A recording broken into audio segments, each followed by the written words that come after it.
Jenkinson is a third-year trainee teacher specialising in art at Edge Hill University. She's currently on a placement at Garswood Primary School near St Helens, where Pam Potter is the co-head teacher.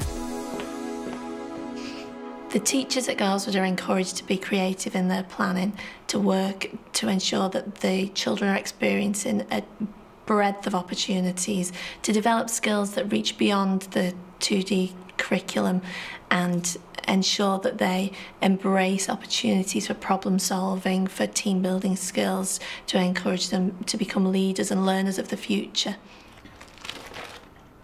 Lucy Price is the Year 2 teacher at Garswood and teaches the class Rachel is working with.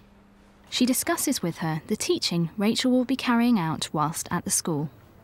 If we talk about the different areas that you're going to be planning, think about the different subject areas that you could include together.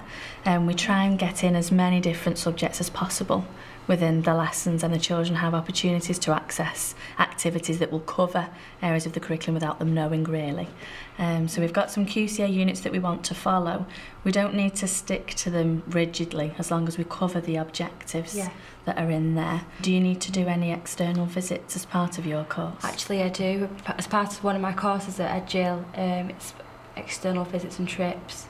That includes different curriculum areas and how we can cover those objectives actually on that visit. Right. So preferably if we could visit a farm, that would be really useful. Yeah. I've been thinking about going to the Walker Art Gallery because there's a very nice painting there. I think that would include all these objectives on the farm. Brilliant. I'd really like to take the children out of the classroom and get them involved in an outside learning environment.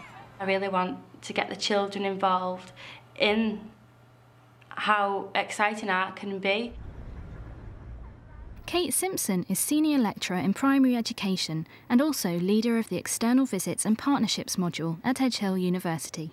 Cross-curricular planning is increasingly more common in schools.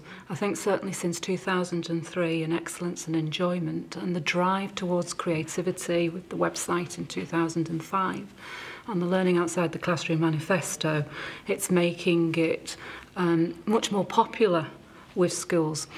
In fairness, I think it's always been there in some guise or other because it's the most natural way to teach. We understand that children naturally make links, so therefore kind of artificial division of subjects doesn't really make very much sense, and I think teachers appreciate that and have always appreciated that. Rachel goes to Edge Hill University, where Kate advises her about her plans for the cross-curricular scheme of work. So Rachel, has the school given you an indication? Yes, they've given me plans from the QCA scheme of work. Got the idea of farming and visiting a farm. That's a really nice one. You know, farming, it's a great topic to do for Year 2. It's something that the children can really get interested in. According to what the school would like to cover, is to look at different farms over the world, but more on how farms are different through the past, past and present farming. That brings naturally out the history to it, and I can see you looking at the physical and human features of the farm. So if we think in terms of the key questions that you want to ask, what is a farm? What do farms do? Yes. What's the purpose of the farm? What type of work's done on the farm? Would tie in quite nicely too. You could also look, thinking about sort of the wider issues that are going on, what about looking at, some of the issues to do with farming and the way that farms have changed? Yes. It lends itself, doesn't it, to role play? Have you had any thoughts about I have actually had a role play? Conversation with the class teacher about doing some role play at the gallery. That's nice, isn't it? Because it actually makes it more interactive for them when they're in the gallery. I've also got the painting we'll be concentrating on. And it is an image of an old-fashioned farm back in the 1930s. It's called Springtime in Eskdale by James McIntosh Patrick, and that's in the gallery. Well, that's a great picture. The key is two things. The first is to think about what do you want to get out of the gallery visit, and then the second part we can think about what can we actually do in the gallery that's really going to stimulate the children, and I'm quite happy to come on the visit if that would... That would be a fantastic help, yes. That's great. I'm really looking forward to this. I'm really looking forward to it as well now. Great. I can't wait. I can't wait. Thank you very much, Kate, Oh, for all your help. You're welcome. I'll see you soon. Yes, I'll see you soon. Rachel puts her plans into practice when she takes the children on the trip to the Walker Art Gallery in Liverpool. Right, year 2. I want you to make sure you can see this painting here. The painting is called Springtime in Exdale, and it's by a man called James Mackintosh Patrick. It's a scene of a farm and the surrounding countryside. Now within that painting is typical farm animals, and really I'd like the children to identify those animals in the painting, and I'd like the children to identify with the feelings of the different characters in the painting, and then that really brings in the curriculum link of PHSE, how to deal with emotions and how different people might be feeling, and the link, the relationship between people, and also how animals may feel. Painting, how many? After an introduction to the painting, Rachel splits the children into groups to carry out various activities. There was another little girl. Do we remember how many characters there were in the painting? How many children and adults were there? Do we remember? Yeah. So we had 10 people. So who were the people? Can we think of the first character we saw? What struck you when you first looked at the painting? There was a little boy Waving to his friend. waving to his friends. You remember? He was running down the path. What should we call him? We'll give him a name. We need a name for that boy, I think. What, Casey, you're good at names. Elliot. That's a nice name, isn't it, Miss Price? I thought the gallery today was an excellent example of learning outside the classroom and cross-curricular planning, because you saw Rachel taking ownership of that gallery visit. It wasn't something that had been given to her, it was something that she actually planned and developed and delivered in the gallery.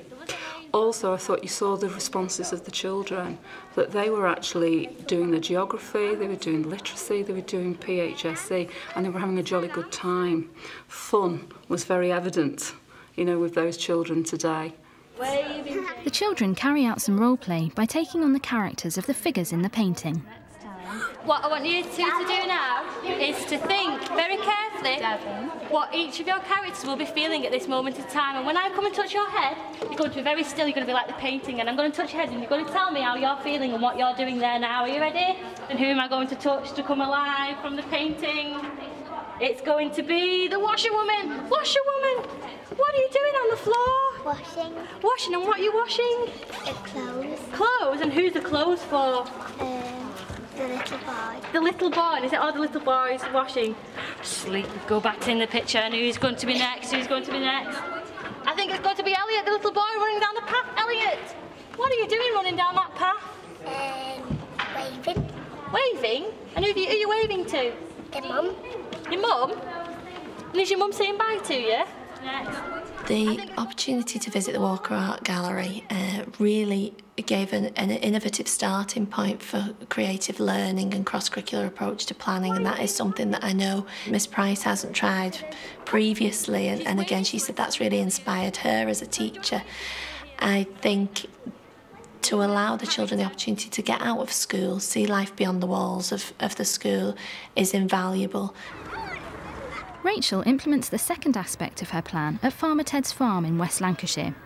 Farmer Ted's is a working farm that also operates as an education centre for tourists, locals and school groups. I think it would be a fantastic opportunity to have that interaction with the farm animals, and also it's a good way to introduce the children to where their food comes from. It doesn't come from supermarkets in the freezer. Right then, good morning everybody. Good morning. Fantastic. Now then, my name's Jill and I'm the Animal Barn Manager here at Farmer Ted's. So I'm going to be looking after you for today, and we're going to be doing lots of different activities. Now then, Farmer Ted's animals are all very, very friendly. They all have names and they like you to call them and they like you to stroke them. But it's very important that you don't put your fingers near their mouths. Now can we wiggle our fingers? Farmer Ted's has tailored its educational approach to teach the children what happens throughout the year and about animals, crops and buildings. During their trip, the children are given the chance to meet and interact with an assortment of farm animals. All right, can I have the first 4 children from this end, please? Yep. There we go. There we go. Do you want to take your brush from the box? He's just saying hello. There we go.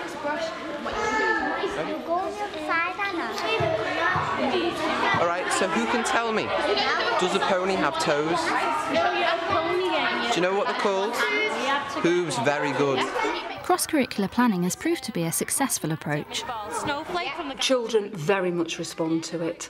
It's when you see them learning something, sometimes like mathematics, it can be addition, and they suddenly cotton on, oh, this is mathematics. But they didn't actually realise it, because the nature of cross-curricular planning is that it's almost seamless sometimes, the divisions between the subjects. You can stroke any of the animals, but remember, what are these? Carrots! So what don't we do? Put carrots in your nose. So where do we stroke them? On the head. We believe that we provide an opportunity for trainees to have a valuable experience with us. We allow the opportunity for them to be real teachers and we treat them as such. Rachel has obviously invested a lot of time and energy into the thought processes that have built up to the planning that she's undertaken along with the class teacher, and they've worked very closely together to ensure that the cross-curricular planning addresses the key skills and allows the children those opportunities to develop the important key objectives that are coming through. Where do you think they get the meat from? Animals on the farm? Yeah. I believe the impact of cross-curricular planning is that the teachers feel freer, they feel inspired, they want to engage with the learning objectives and ensure that they are effectively conveyed to the children, that the children can grasp those and run with them and ensure that they get an opportunity to learn about what they're interested in and to also reach beyond what could have been quite a restrictive curriculum. I'm so glad I've chosen this career path, as it's ever changing and I will be forever learning, which is fantastic.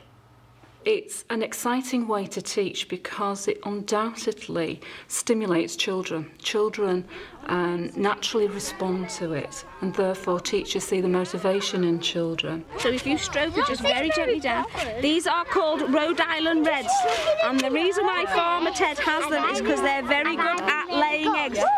Do we all like boiled eggs and soldiers?